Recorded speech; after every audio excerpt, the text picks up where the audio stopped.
বাংলাদেশের রাজনৈতিক অঙ্গনে বারবার এক প্রশ্ন সামনে এসেছে। স্বাধীনতার বিরোধিতা করা শক্তিগুলো আজও কি গণতন্ত্র ও উন্নয়নের নামে জনগণের সঙ্গে প্রতারণা করছে না?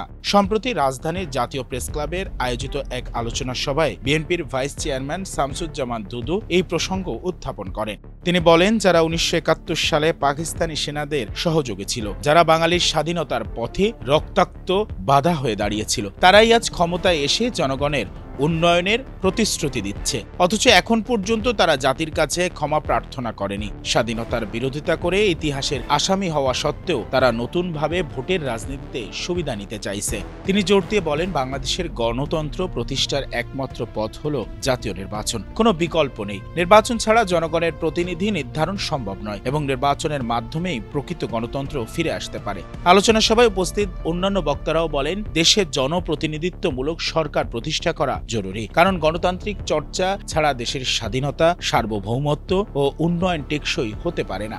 এভাবে স্বাধীনতার ইতিহাসের দায় বহনকারীরা যদি ক্ষমতার মঞ্চে দাঁড়িয়ে উন্নয়নের স্লোগান তোলে, তবে তা জাতির কাছে এক ধরনের উপহাসের শামিল।